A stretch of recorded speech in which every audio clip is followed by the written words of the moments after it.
Greetings everyone, and welcome to the second talk of our Colloquium series on the Statistical Sciences, entitled Impact of Subsidies on Market Competition in the Philippine Agriculture and Manufacturing Sectors. I am Assistant Professor Jet Benito of the School of Statistics, and I will be your moderator for this afternoon. Before we get started, here are some reminders for this afternoon's colloquium. You are requested to reserve your questions for the Q&A forums at the end of our speaker's presentation. In the said forum, you are enjoined to use Zoom's raise hand feature to facilitate it in an orderly manner. You may also use Zoom's chat feature to relay your questions, and you may send your questions either privately to myself or to everyone. When asking your questions, live or through the chat box, you are requested to use the following format. Please be sure to state your name, affiliation, and then your questions. All right, now with that out of the way, allow me to introduce this afternoon's speaker.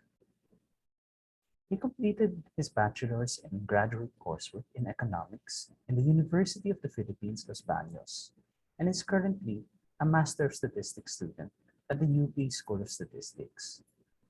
He is also working as one of the research associates on a food and beverage related project at the Angelo King Institute for Business and Economic Studies in De La Salle University. His research experience and interests cover topics in economic growth and poverty, mining, impact assessment on agriculture-related projects, market competition, technical vocational education and training, and migration. Let's all give a warm round of virtual applause and reactions to our speaker, Mr. Emmanuel DC Barnedo. The floor is yours, Sir Emma. Thank you very much, Sir Benito. Good afternoon, everyone.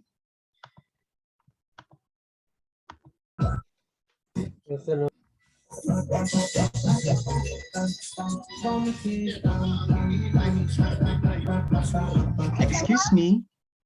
Okay, thank you very much.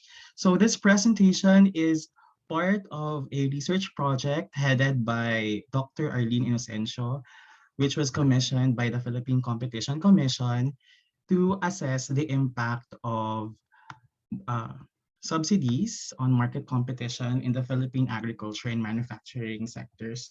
Subsidies are used to pursue legitimate public interest when market do not deliver optimal outcomes for the society. However, when they are not implemented well, it can be used to confer advantages to some firms at the expense of others, hence negatively influencing market competition. So this is the flow of my presentation. After a brief introduction, I will explain the methodology and data used to achieve our objective, then followed by results and discussion where I will graphically present market power and market concentration in subsidized subsectors in the Philippines, and followed by a panel regression analysis to show how subsidies can influence or affect market competition in the two sectors. And I will end with a summary and conclusion. So subsidies is part of industrial policy. It is described as a policy or set of policies in which the government attempts to steer the economy's sectoral allocation. According to Harrison and Rodriguez-Clare, aside from subsidies, imposing tariffs and tax breaks can cause distortions beyond the ones associated with optimal taxes or revenue constraints. And the presence of externalities is one of the theoretical justification for implementing industrial policies. According to Greenwald and Stiglitz in 2012, there are three reasons why industrial policies are implemented.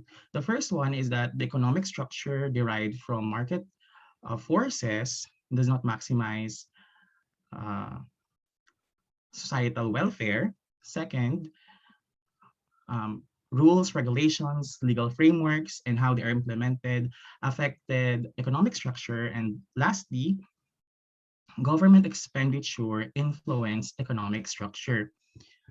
Prior to 1980s, many developing countries implemented uh, protectionist industrial policies targeting their infant or indigenous industries, which was observed to prevent competition and permit the government to select winners and, in some cases, to name losers in a discretionary fashion. But around 1980s, and up to now, many developing countries are now assimilated into the world economy compared to industrial countries. During the same period, the Philippines was one of the countries that carried out market opening reforms to promote competition. Examples are trade liberalization, deregulation, and privatization. According to the Timta report of NEDA, subsidies were given mostly in the form of tax incentives in the Philippines. The significant incentives were income tax holidays, 5% gross income earned incentive, tax investment allowances, deductions for research and manpower development, accelerated depreciation, net operating loss carryover, and export subsidies. For this study, we used the ASPBI-CPBI data of PSA, and they defined subsidies as all special grants in the form of financial assistance, tax exemption, or tax privilege given by the government to aid and develop the industry. From 2010 to 2015, the average annual subsidy for agriculture totaled 3.36 billion pesos, and for the manufacturing sector, it's 1.97 billion pesos.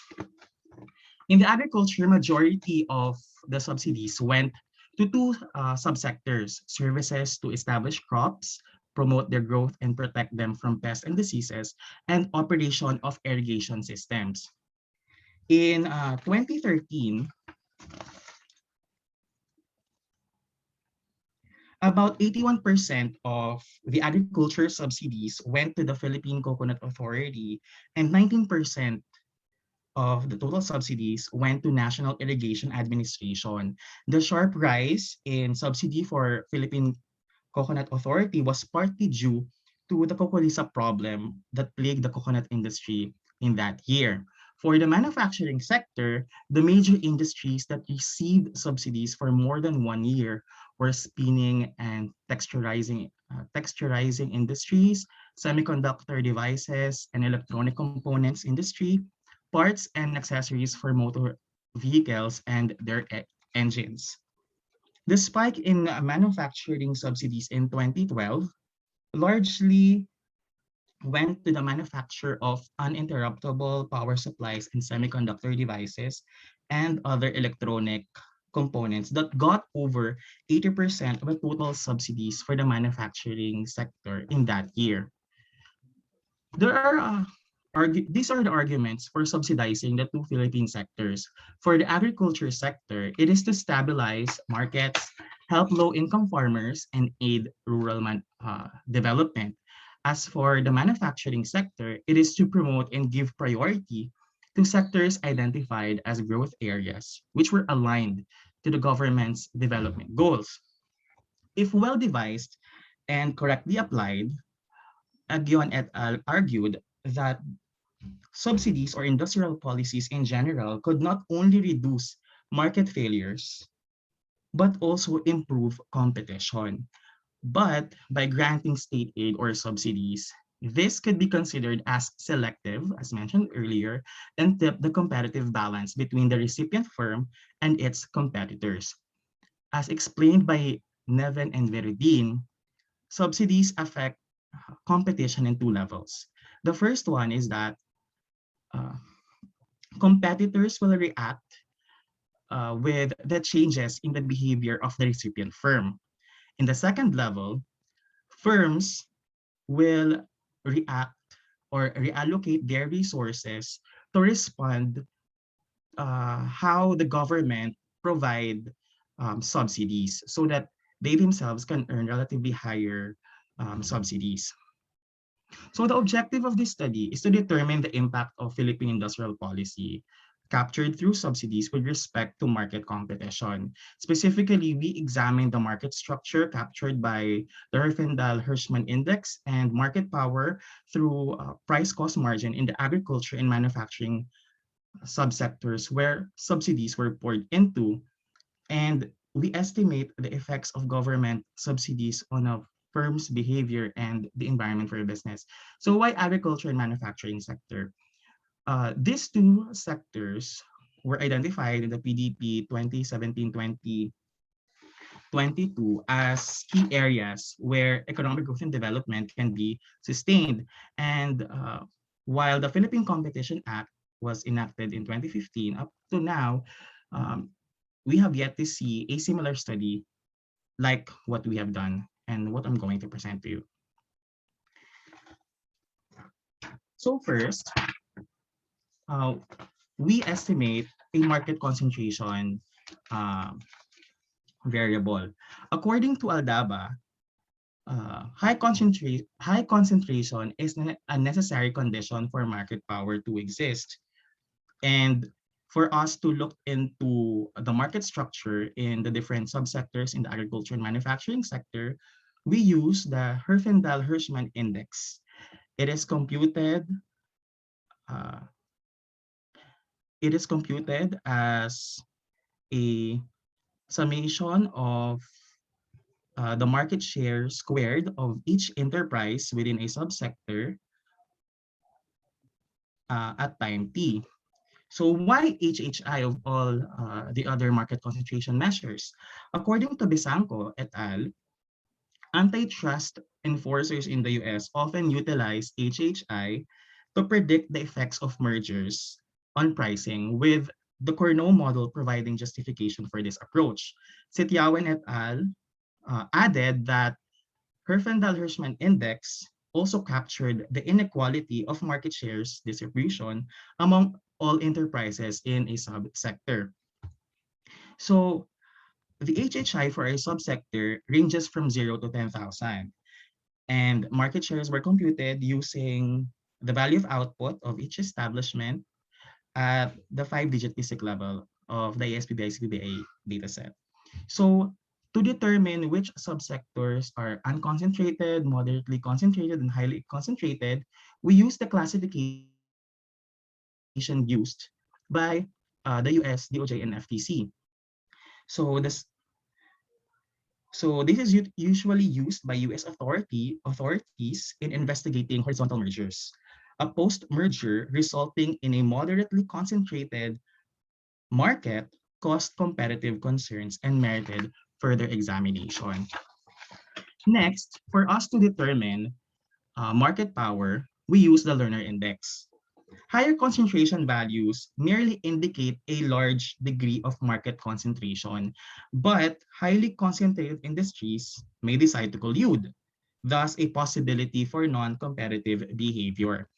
So the Lerner Index is a direct measure and widely used indicator for market power and monopoly rents. It is proportional to the firm's market share and inversely proportional to the price elasticity of demand. So for firms with market power, usually they charge price higher than their marginal cost to earn economic profits or economic rent. And for those firms or without market power, they usually charge prices relatively closer to their marginal cost. Aldaba used the average variable cost as a proxy for marginal cost and estimated price cost margin instead due to data availability. And according to Salinger, PCM approximated the Lerner Index in the short run based on the implicit assumption that the short run marginal cost was equivalent to the average variable cost. And in the long run, average cost equaled marginal cost. So we compute the price cost margin per firm by deducting the cost of raw materials and total compensation to the value of output. And to determine the price cost margin at the subsector level, we average all the firms' price cost margin for that subsector. So if the PCM is equal to 0, then we say that this can indicate competitive behavior. However, if it's greater than 0, it's non-competitive. However, the magnitude is not sufficient to determine the extent of market power because the PCM is a one-sided test for market power. Sperderjic and Zoras showed that non-positive values could exist both under competitive and non-competitive conditions. So when the PCM is negative, the result is inconclusive. So to determine whether there is market power in those subsectors, there is a need to dig deeper and gather additional information on that sector. And finally, for us to assess the impact of subsidies on competition via market power, we mostly follow the Chen and Hughes paper. There were differences though. For example, uh, instead of firm level estimation, we use uh, a 5-digit PSIC level subsector level, and we carried out instead of carrying out firm level panel regression for the learners index and subsidy.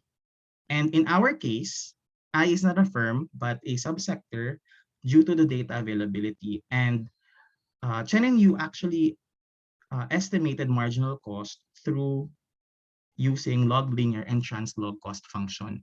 So uh, using the average PCM as a dependent variable, we we use the following explanatory variables: subsidy over total number of enterprises in the subsector to control variations in the size of the subsector, the interaction term between subsidy and GOCC. So GOCC is equal to 1 if there is at least one GOCC operating in that 5-digit PSIC level subsector, HHI as market concentration measure variable, and labor productivity as a measure for productivity. So this is the function for the panel regression. However, in the papers of Chen and Yu and Setiawan et al., subsidy and market concentration variables were suspected to have endogeneity problems. So to address the violation of strict exogeneity assumption in fixed effects and random effects panel models, we use the generalized method of moments estimation. This estimation approach uses orthogonal or moment conditions to come up with an estimator for the population parameter. Unlike the instrumental variable estimation, where a different variable or set of variables that should satisfy certain assumptions, the GMM approach is most useful because the instruments we use to solve the endogeneity problems are within the dataset at hand. Specifically, we use the forward orthogonal deviations generalized method of moments because our panel data is unbalanced. And according to Hayakawa, the estimator for the FOD GMM model is relatively better compared to the difference GMM model, another variation of the GMM estimation model. So what do we do with the FOD GMM estimation? Arellano and Bover proposed to apply forward orthogonal deviation to remove individual specific effects, and now we are left with the idiosyncratic error term. For this study, we estimated two static panel model for each sector. The first one is actually similar to the one shown earlier. And then the second one, we use a lag of the subsidy variable to account to account the possibility that the effect of subsidy may be delayed. Also, according to Arellano and Bover, the beauty of FOD-GMM approach is that it does not cause serial correlation in the transformed errors unlike the first difference transformation in the difference GMM. And as mentioned earlier, we set moment conditions. So, uh, so these are the moment conditions. We assume that labor productivity is strictly exogenous. So the moment condition is this one. It ensures that the regressor is strictly exogenous. And then we assume that subsidy and the market concentration variables are endogenous. So the moment conditions is this one. This equation allows the use of lagged values of the endogenous variables since they are exogenous. These conditions further imply that to solve the GMM estimators, we would use all the suitable lags and forward orthogonal deviation transformation of the regressors as IV or instrument to satisfy these two equations.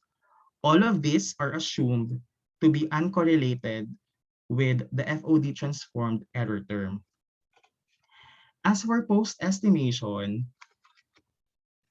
since there are more moment conditions than estimators, we estimate the FOD-GMM models using the efficient two-step estimator to derive the optimal weighting matrix for the coefficient of in the GMM estimation. This is to ensure that estimators are robust and efficient in whatever form of heterozygosity and serial correlation in the transformed error. And since we use a two-step estimator, we also apply the Windmayer finite sample correction to correct for the finite sample bias of the two-step standard errors. And for model validity, there are there are two specification tests. The first one is the Sorgan-Hansen test for over-identifying restrictions. So this test would tell us whether or not we have specified correctly the number of instruments to be used for our FOD-GMM estimation. Because if we do not satisfy the Sorgan-Hansen test, our estimates would be biased, and it will also weaken our specification test. The next one is the Arellano bond test for autocorrelation. This is to determine whether the hypothesis that the error term is serially uncorrelated. So while the Sorgan-Hansen test determined the joint validity of the instrument in the GMM estimation, the Arellano bond test would uh, would tell us whether or not the lags we use are valid. Because if our transformed errors are serially correlated, then some of our instruments used are not valid. So for example, if the Sorgan-Hansen test indicate that there are more instruments, we collapse the instruments to reduce them. But what if the uncollapsed and collapsed FODGM model satisfy these two tests? How are we going to determine which model to use? So we implement the Andrews and Liu model and moment selection criteria to choose which model is better. In their test or in their paper, for panel data with relatively small number of observation, they suggest using Akaike information criterion. And if the panel has relatively larger number of observation, they suggest to use the MMSC Bayesian information criterion. So to simply summarize the steps we did for this paper, uh, for the random effects and fixed effect model estimation, we first compute for the HHI and the average price cost margin, then estimate random effects, fixed effects, and actually also estimated pooled OLS regression model. And then we use the Bruce-Pagan-Lagrange multiplier test and Hausman test to determine which specification among RE, FE, and pooled is uh, to choose among the three estimation. And we use the modified Wald test for group-wise heterozygosity. And if in case there is indeed heterozygosity in the selected model, we use cluster robust standard errors. How about for the FOD, the static FOD GMM estimation? For pre-estimation, it's similar to the first one, but we conduct a panel unit root test since in the second static FOD GMM model, we uh, we also use the lags subsidy as one of the explanatory variables. And after that, we estimate, for the estimation, first, we estimate the FOD-GMM model with a reasonable but arbitrary one-step weighting matrix for coefficient. And then we obtain the residuals for the first step estimation, and then re-estimate again for the FOD-GMM model with optimal two-step weighting matrix, which is based from the residuals from the first step estimation. And then for post-estimation, as mentioned earlier, we apply the Wingmeyer finite sample correction. And then for the case of the agriculture sector, we also utilize another correction, which is the small sample degree of freedom correction, given its sample size in the context of panel data. And for model validity, as mentioned earlier, Arellano-Bond test for serial correlation, Sorgan-Hansen test for over-identifying, and so on and so forth. So as mentioned, we use the annual survey of Philippine business and industry in the years 2010, 2013 to 2015, the census of Philippine business and industry in 2012 to create a panel data set. And they are aggregated at the 5-digit level using the 2009 PSIC. So on the average, there are 97 5-digit PSIC level subsector in the agriculture sector and 439 5-digit PSIC level subsector in the manufacturing sector. So this is the scatter plot between market concentration and average PCM of subsidized subsectors only. So we indicated the subsectors consistently receiving subsidies in at least 4 out of 5 years for clarity. So what are these subsectors? For in the agriculture, there are 3 subsectors, which is services to establish crops, operation of irrigation system through co-op, operation of irrigation system through non-co-op. And then for the manufacturing sector, there were 4 subsectors: spinning, manufacturing of semiconductor, manufacturing of rubber and garments, and manufacture of plastic articles. So from this scatter plot,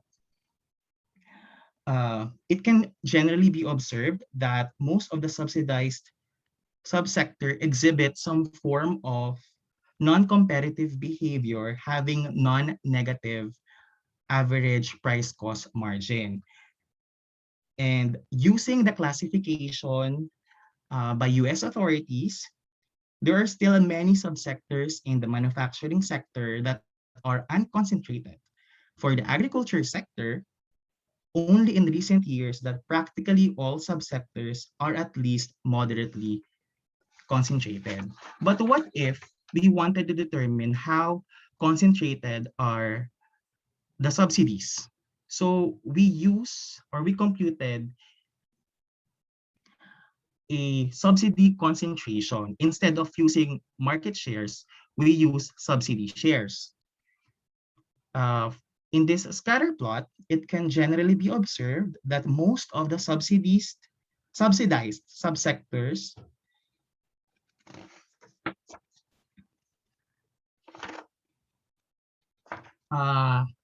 most of the subsidies are actually concentrated, with some of them reaching as high as 10,000, so maximum siya. So subsidies are highly concentrated across all subsidized subsectors in the agriculture and manufacturing sector. So this is the random the random effects models for the agriculture and manufacturing sector based from the Bruce-Pagan-Lagrange multiplier test and the Hausman test. The random effects model is preferred over fixed effects and pooled OLS specification. And we also apply cluster robust in estimating the standard errors for possible heteroscedasticity and serial correlation. So assuming that there is no violation in the strict exogeneity of the regressor in the random effects model, labor productivity statistically affects average price cost margin. So for subsectors that that can produce output at relatively lower labor can have higher average price cost margin. And only in the agriculture sector where subsidies influenced a market power. Specifically, it's positive. So without GOCCs in the subsector, subsidies empower non-competitive behavior and promote less competition. But if we want to get the marginal effect of subsidies for subsectors with at least one GOCC, we add this two. And the marginal effect is less than zero. So subsidies in subsectors with at least one GOCC existing enable firms to gain less market power, and so market is more competitive. But as mentioned earlier, we know that there might be a problem of indigeneity. Uh,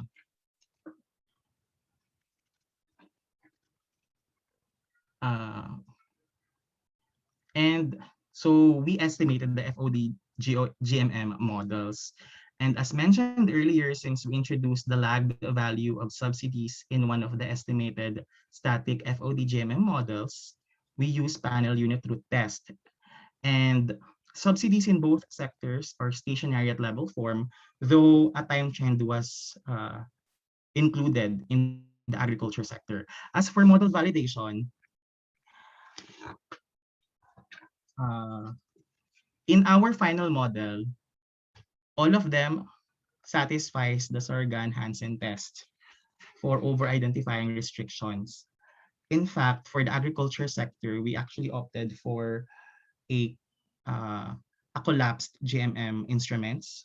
So originally it was 38 moment conditions, and then when we collapsed the instruments, we are only left with 22. That is for the static FOD GMM model for the agriculture sector without a lag. The one with lag, from 24 instruments or moment conditions, we are left with 18. But for the manufacturing sector, both the collapsed and uncollapsed FOD GMM models are satisfies the two tests. So we use the MMSC BIC Bayesian information criterion, and we choose the one with the uncollapsed. Regarding the Arellano band test, we have verified that the static FODGM models without subsidies lag for the two sectors do not exhibit serial correlation. But it's actually difficult to say the same for the static FODGMM model with subsidies lag, which is a limitation of the study. This is because we cannot compute the Arellano band test for serial correlation of order 2 due to short time period. For the two sectors, both the labor productivity and market concentration variables are statistically non-significant in all static FOD-GMM models. So market concentration not affecting market power suggests that highly concentrated markets do not automatically mean the presence of non-competitive behavior. This is contrary to the results of Setiawan et al., which indicated that market concentration positively influenced market power positively. As for the study of Sun et al. In 2017, they recommended not to heavily rely on market share to gauge market power and dominance.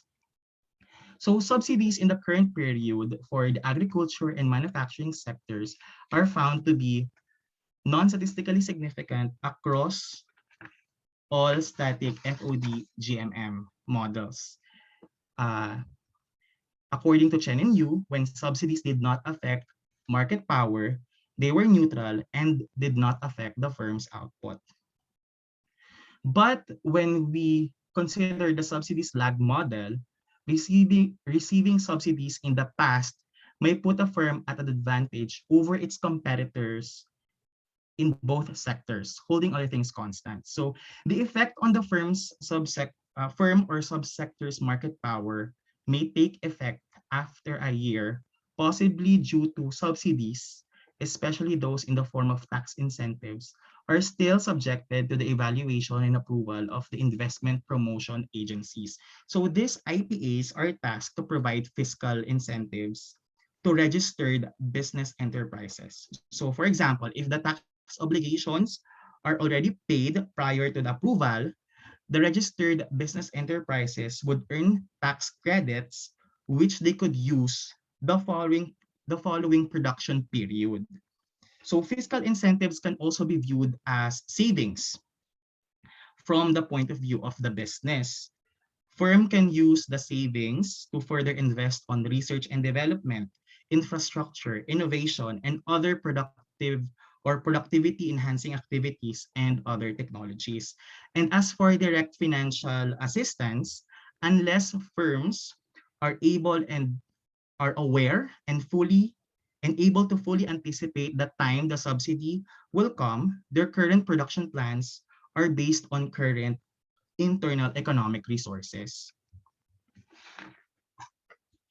So this is the FOD GMM models with and without subsidy lag, together with the random effects model for the agriculture sector. So we can see that in subsectors without GOCC, it's positive. And for those for those subsector with at least one GOCC existing, it's combining these two, it's still positive, contrary to our RE model, which is negative. So subsidies to GOCCs may effectively reduce marginal cost of producing units, additional units of output, thus increasing their price cost margin. With the GOCC's relation to the state and the importance of the goods and services they deliver, the GOCC may remain financially stable through government support despite operating in stagnant or challenging period. So how about in the manufacturing sector?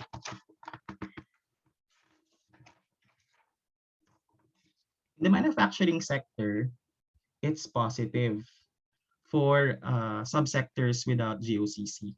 And it's the same for those with at least one existing GOCC, since this one is statistically non-significant. So since the coefficient of the interaction term between the subsidies and GOCC variable is statistically non-significant, we can say that subsidies given to GOCCs in the manufacturing sector do not affect market power. There are actually very few GOCCs operating in the manufacturing sector, and their respective market share in that specific subsector is also relatively small. As such, the subsidies they receive do not influence market competition at that subsector level. So in summary, we look at market concentration and power in the two sectors, and enterprises receiving subsidies to be mostly in concentrated markets. And if we consider RE, assuming that we do not violate the condition for strict exogeneity of the regressors, labor productivity affects market power, and it's only in agriculture sector where subsidies influence market power. But if we consider, or if we assume that the subsidy and market concentration variables are endogenous, then market concentration does not statistically affect market power in these two sectors. And the impact of subsidies may only be delayed. So in the case of the agriculture sector, the lagged marginal effect of subsidies on market power is positive, albeit relatively small, only in the agriculture sector.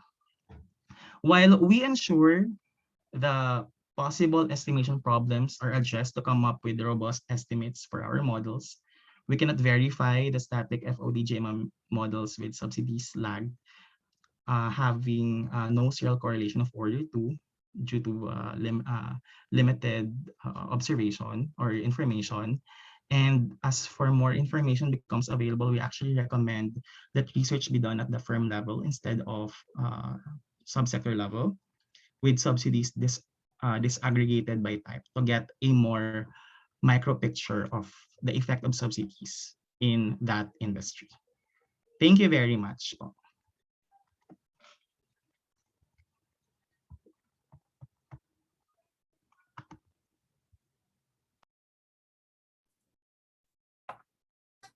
So thank you so much, Sir Emma, for that informative and meaningful presentation.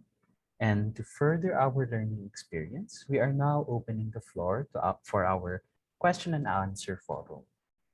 Again, you may ask your questions directly to Sir Eman by using the raise hand feature here in Zoom, or you may ask your questions via the chat box. Also, please, once again, do not forget to state your name and affiliation before asking your questions. So, let's get started.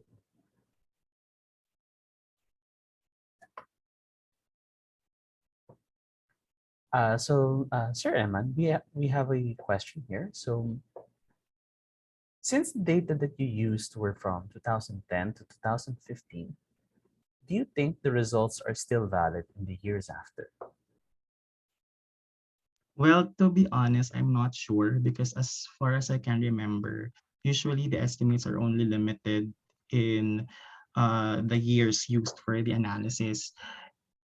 We were actually hoping to include like when we first started this study, around late 2018, early 2019. At that time, only the up to 2015 ASPBI data were available, and then in the last quarter of 2019, the 2016 and 2017 ASPBI data were released. Unfortunately, our MOA, Memorandum of Agreement with PSA in order to access firm level data for our analysis had already lapsed because it's only limited to 6 months. And then when we started publishing it, when we submitted it for publication around 2020, the pandemic occurred. So we were not able to update our data set. And as mentioned earlier, as asked earlier, actually, I'm not really sure. Okay, so well, thank you for that. Thank you for that answer. So, uh, we have another question here. So, given the results of your study, what can you recommend in terms of policy? That is a challenging question, to be honest. Um, well, I think um, one of the one of our results show that um, so the effect of subsidies can differ when there is an existing GOCC. In the case of the agriculture sector, possible that um, it's possible that market competition is negatively influenced because of the existence of a GOCC. But I think we should also consider the role of GOCC. They are there not to compete with the private firms, but instead provide essential goods and services. So I think it's more of uh, I think revisiting. I'm not really sure. That's actually that part was not included in our published study. But personally, I think we should revisit the role of the GOCCs, not just in the agriculture sector, but as well as in the manufacturing sector. If we wanted GOCCs to compete with existing private firms, for example, in the case of manufacturing sector, to encourage innovation, then we should increase their market share. Although that would also go back to the question, why that GOCC is competing with the other private firms, more something like that. Sorry, I'm not very sure with the policy implication, but I hope the people in the audience can get some policy insight. Okay, so again, thank you also for that question. So, uh, do we have any more questions from the audience?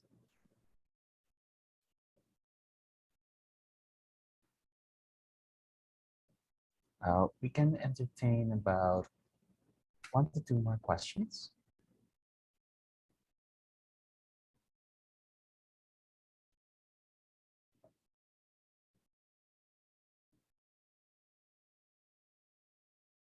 So, are there? Does anyone want? So we have quest. We have a Can we have a question here? So, can we download a preprint?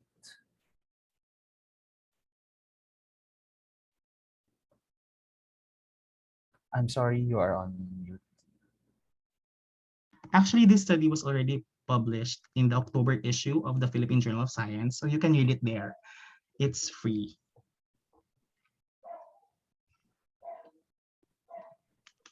Okay, so thank you also, thank you once again.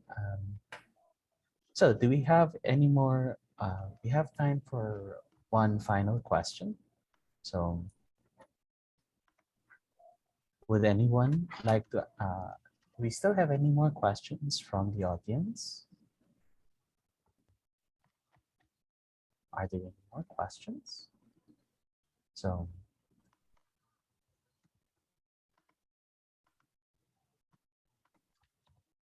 uh, okay, so we have quite a bit of follow-up questions here. So can the study be generalized outside the Philippines?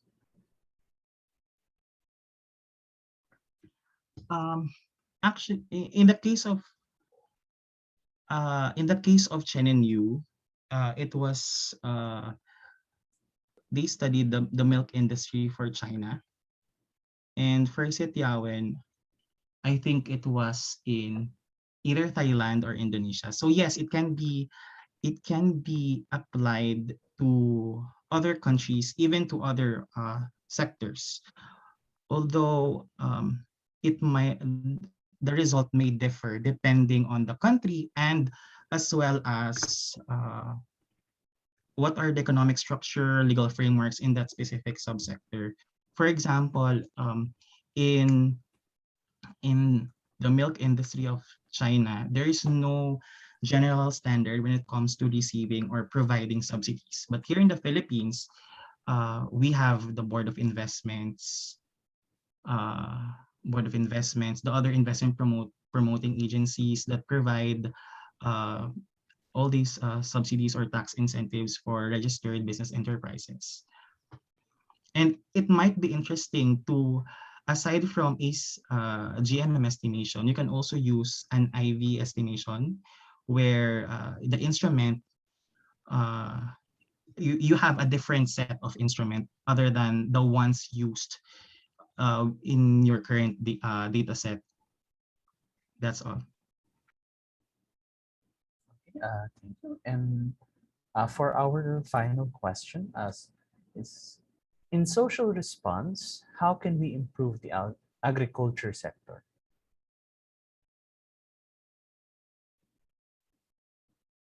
You're on mute again. Okay, sorry. Oh, that is a hard question, to be honest. I cannot answer because uh others can say that, for example, in the case of the Philippines, agriculture is a political sector. Okay, I'm sorry I cannot answer that question because it's too broad. But currently, together with another faculty from the LSU, we are actually I'm part of I'm helping Dr. Tionko with uh, uh, crafting the NAFMIP, or I think that's National Agriculture Modernization something. Yun po. So we're still figuring out how we can better improve the agriculture sector in the Philippines. At this moment, I cannot answer that because it's actually too broad.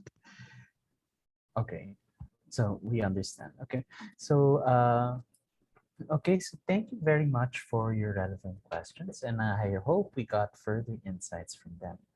So before we end this event, we would like to award this certificate of appreciation to so the certification of appreciation reads to Mr. Emmanuel, or the University of the Philippines School of Statistics awards this certificate of appreciation to Mr. Emmanuel DC Barnedo in grateful recognition of expertise and invaluable service as a resource speaker on the impact of subsidies on market competition in the Philippine agriculture and manufacturing sectors, as part of the Colloquium series on the Statistical Science, given this 18th day of November 2021 via Zoom.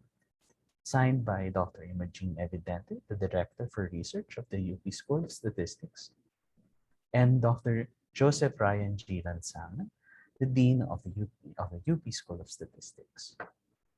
So let's give a virtual round of applause to our speaker.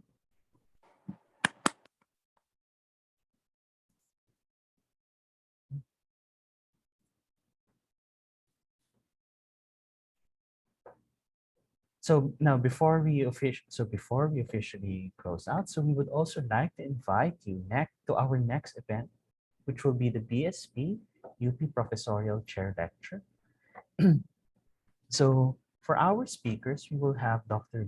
Lisa Grace S. Bersales, who will be giving the 2021 BSP Sterling Professorial Chair in Government and Official Statistics, with her topic entitled "Revisiting the Leading Indicators of the Philippines' Leading Economic Indicator System," and Dr. Peter Julian Ekaiton, who is for the 2021 BSP UP Centennial Professorial Chair in Statistics. With this topic, a hybrid time series ensemble, deep learning forecasting approach with applications to economic variables. So this will be on the 26th of November, uh, uh, uh, starting from 3:30 via Zoom. So thank you for attending this colloquium on the statistical sciences.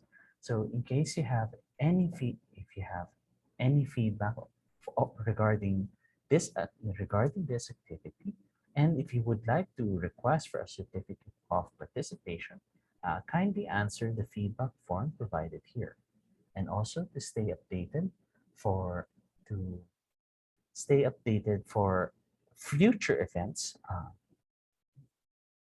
You can also check out our Facebook page for invitations and announcements to succeeding events. So thank you once again to everyone and for joining us in today's event. So now, before we close out, so maybe invite everyone to join us in a small picture taking, so that we may document and remember this event. So, would you kindly So for those who are interested, so you can turn on your videos for us to take a picture of our attendance.